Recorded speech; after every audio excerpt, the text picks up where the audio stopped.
We want to hurt no one. We're here for the bank's money, not your money. Your money's insured by the federal government. You're not going to lose a dime. Think of your families. Don't risk your life.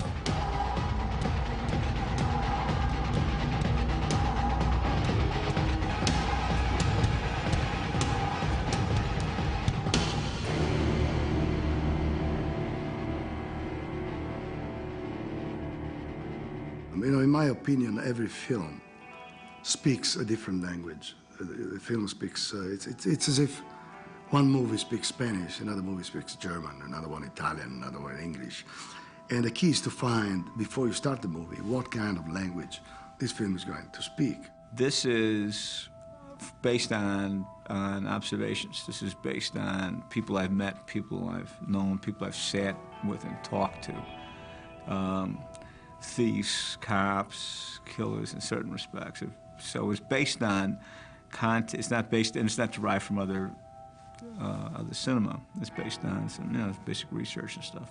For the research that he wanted on the convicts, he never said, you know, hold back, don't do this, don't do that. It was always go as far as you can go. Talk to the most extreme people you can talk to, as many as you can, get as much information as you can. They hired me as a technical consultant. They gave me some stuff, but really they gave one of my books, you know, Be So Fierce, to all the bad guys, the De Niro mob, you know, and had them read it because it tells it like it is, you know. We visited a lot of guys in prison.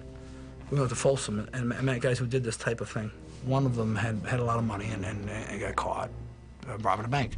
And I said, why did you continue to do it at a certain point? I mean, risk versus reward again. And he said, it was my job. It's what I knew how to do. You know, I robbed banks. I spent some time with a lot of women who were involved with men who were in prison, and they were fascinating, some really sad stories involved with a man who was already in prison or who went to prison while they were, and just getting that whole dynamic as understood as I could. We sat around and listened to cops talk, and I realized quite early that women were not that important, you know. I felt pretty much second class. I made dinner for us 4 hours ago. Every time I try to maintain a consistent mood between us, you withdraw. I got 3 dead bodies on a sidewalk off Venice Boulevard, Justine. I'm sorry if the goddamn chicken got overcooked. In preparation for Heat, I used to go out with Tom Alfmont, who was a commander in LAPD at the time, and we would just routinely answer radio calls. Whatever there was something going on, we'd go there, you know, whether there's a homicide, an armed robbery in progress, whatever was happening.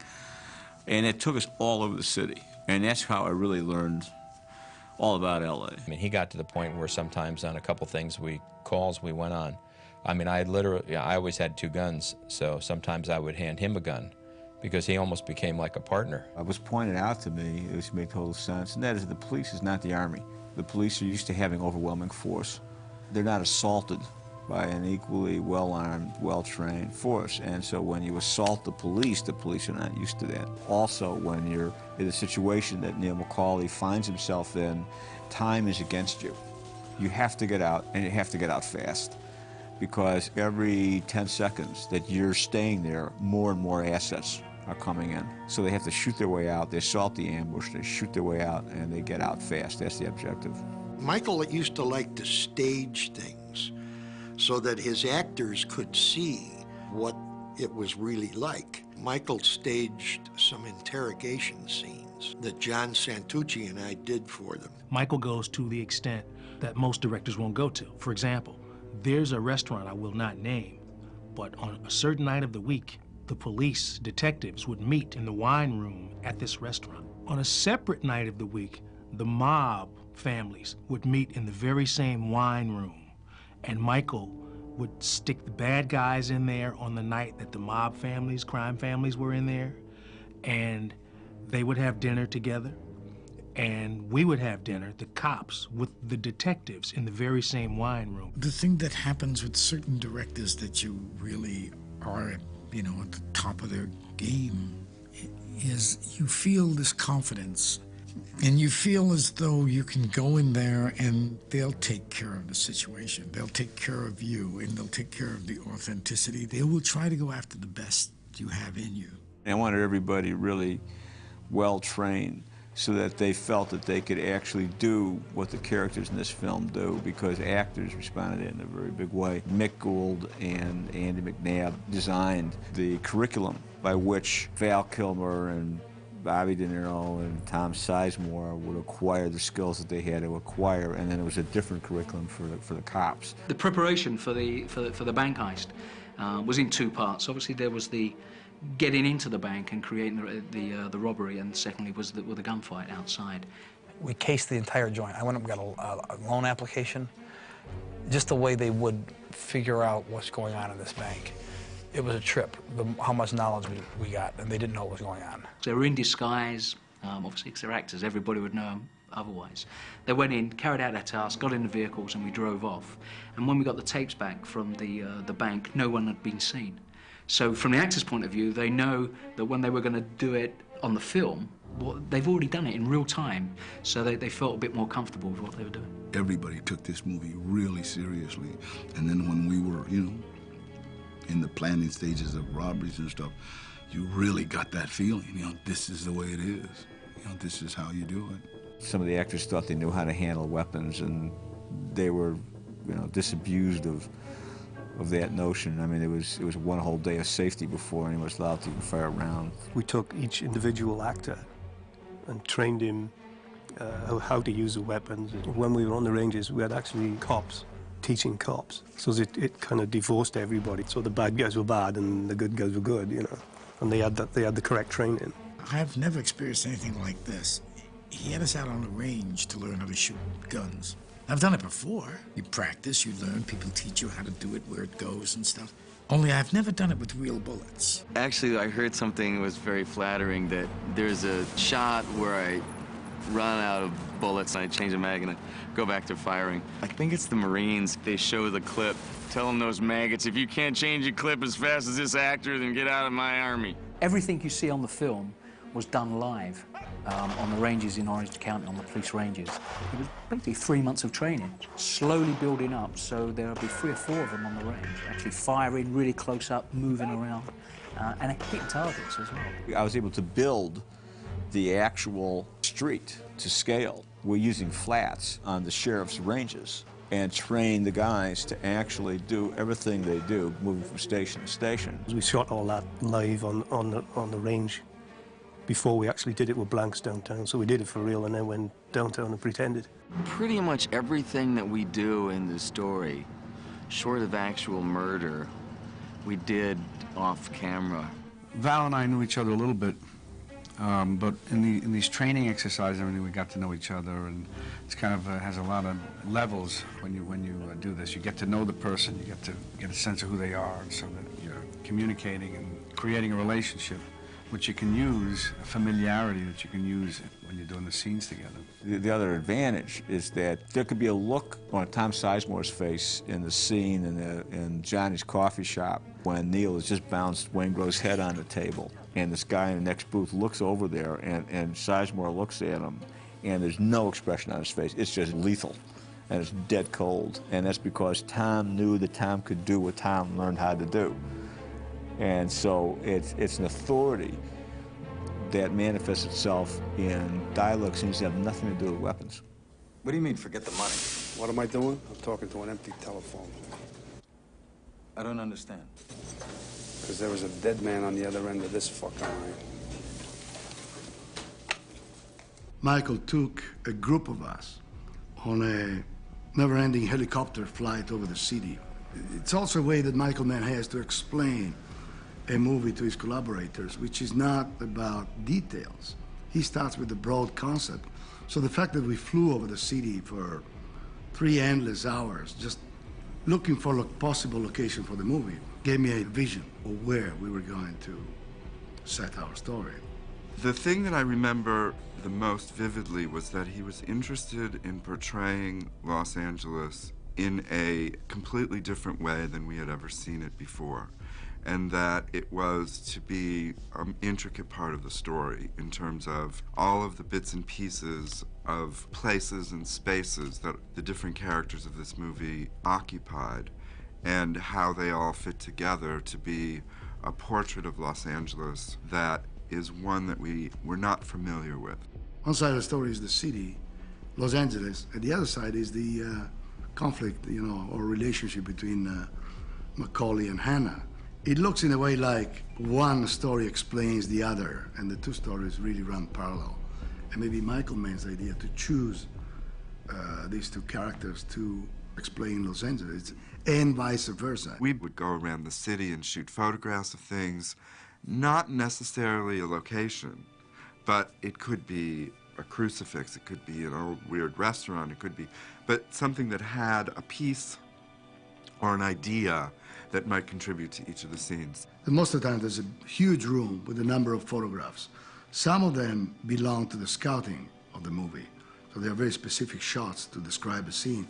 Some others are just a collection of images. And all around us on the walls, Dante and Michael had put inspiration, visual inspirations, and they were just incredible pieces of still photography that they were using both for composition and for color. And I could see already that the palette was cool. It was very blue and very gray. There's this moment in Macaulay's life in which, he walks in his house, he drops his gun on a glass table, and he's entirely alone. Then he stands by the window and you see the ocean, the flat ocean outside, and it's night.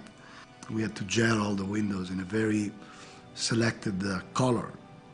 It was not too colorful, not too, we had an amount of green, an amount of blue.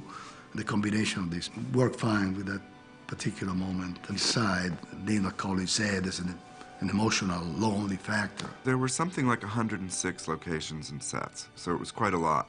Even though there was a style to the movie, each of these places was extremely real and believable and contributed to each of the characters in terms of telling us who they were. You wouldn't be fascinated with the characters if it was all about making it stylish.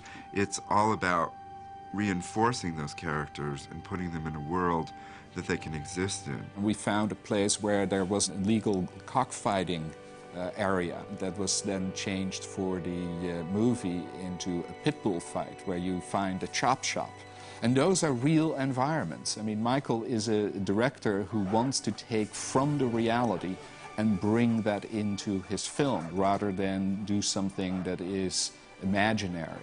When we were shooting the sequence that involved the robbery of the armored truck and then the aftermath with the death, I mean, the people who were actually there, extras on the set, were true detectives, were true investigative forensic technicians.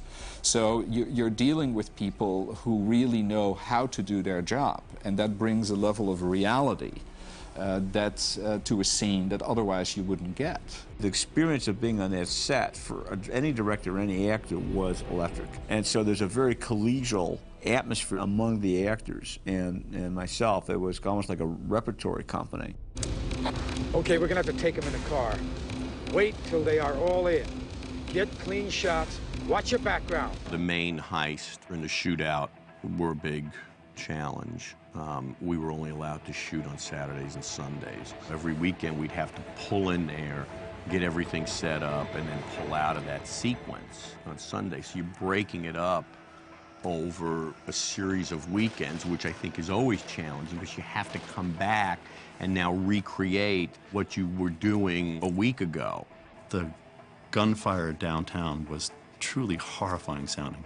And because of the skyscrapers everywhere, it was just deafening, and it would hang in the sky for maybe like 8 or 10 seconds. We used 800 to 1,000 rounds per take when we had the cops and our criminals going at each other. I mean, it was quite an amazing sound.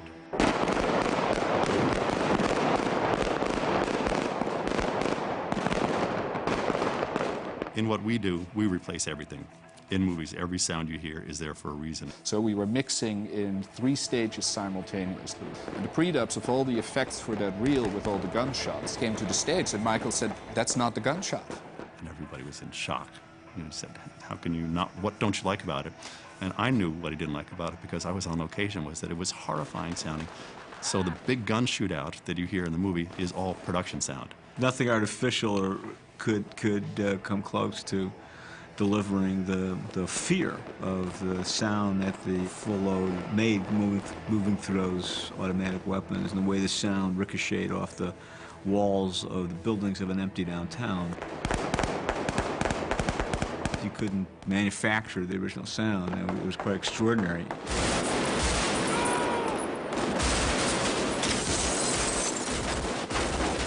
After I shot the film, there was a desire to release it early because it was an accelerated post. The editing was really important, and I worked with one of my most important artistic collaborators, and Dov Honig, my editor. And that's a very important relationship. This is pre-digital editing, so we had an army of people. And it was a 24/7 operation. People were coming in on various different shifts, and it was wild. It was a very intense community and kind of a really shared experience with all those people who were working at the same time. You really do get the sense that we were in the trenches together.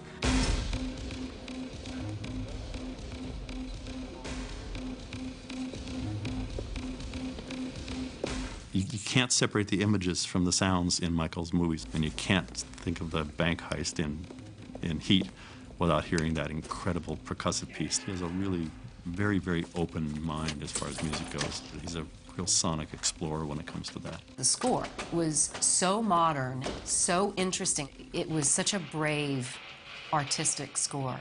The thing that came from the first meeting that I thought was an important component to the whole process was I said, Michael, I think the thing that I want to do is have a budget to create a series of experiments. And experiments that were impressions of the film, but weren't exact cues. So what I did was experiment with percussion, experiment with guitar textures, with homemade instruments, with steel cello and strange combinations of sounds and sonorities. So then when it came to the point of actually composing for the movie, I had all of these sound experiments that I was able to share with Michael, and we were able to have something tactile in which to talk about. Doing Heat was very different because when I was in a different world, and I was in many different worlds, I wanted something that would appear to be eclectic. Michael Mann brought up Glenn Branca, and Glenn is a composer that uses wonderful, he may have like 15, 20 guitars on stage playing detuned, sort of rhythmic strumming that after a while turns into these wonderful sort of ghost-like melodies that don't really exist, but they're there. But the idea of using multiple amounts of guitars, a guitar orchestra, was a very, very compelling idea. There's a long tradition, and there's great precedent for Michael Mann using quite obscure avant-garde music in a lot of his movies and TV shows. I mean, the music is almost as much of a character as some of the actors. Beatty! Beatty! There are only two parts in Heat where Al Pacino and Robert De Niro meet up, and both times they use my music as the background. The first time, I use a cover of a Joy Division song, Do Dawn Fades, that I did. And then the ending, that's when God Moving Over the Face of the Waters comes in. And they worked so well. On the surface of it, they shouldn't have worked. They weren't conventional choices, musically speaking, but they ended up reinforcing the narrative in such a strong way.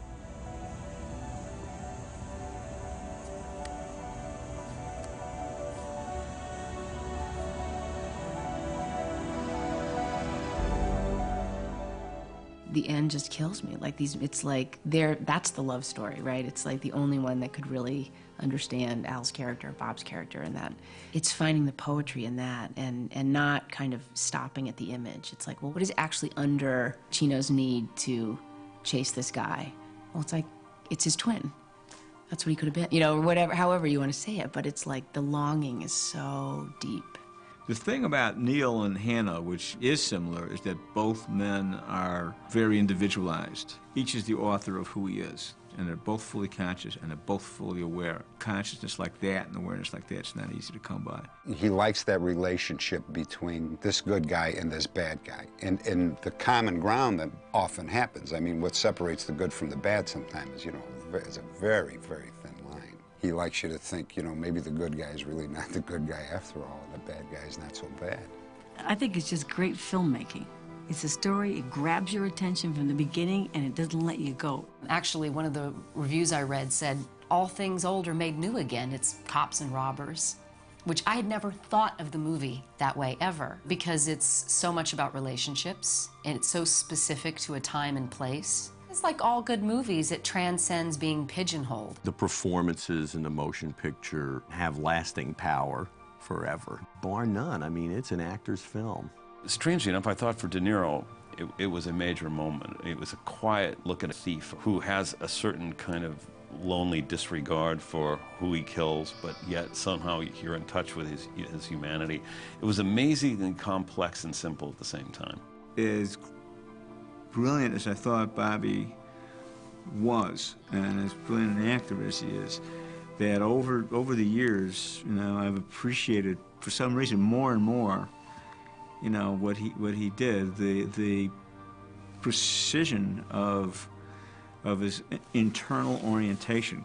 He is so perfectly in the moment without anything artificial. There's such a high level of integrity that you'll see reflected in it, his attitude and just the way his hand moves. You know, it's just a marvelous piece of work by him. I think what is extraordinary about the film that it is in many ways a classic Western, because the movie opens with an armored truck that's not that different from a stagecoach. And instead of Monument Valley, you are downtown Los Angeles in the canyons of a modern metropolis. And that's what's unique about it. And I think that's what people recognize, and they may not be able to specifically point to it, but it is a resonance that you find, that it's a true American art of storytelling. Oh, I thought it was an excellent film. I thought that Michael Mann just brought it out and served it to you as an audience and kept you interested in which is basically a very simple story, but gave it an identity and a point of view, which was Michael Mann point of view, and it never wavered. I was very ambitious about the film and its layers, its significance, what I thought about the film thematically, how it perceived the existence of these individual people, how individualized I would try to make them. And I thought it was a really good idea to make a motion picture that had a lot of people in it, and you could get a sense of each person's life. Well, you know, what you walk away from is your connection to the people that you work with and the times you shared, and that was quite extraordinary. You know, it's like you said. All I am is what I'm going after.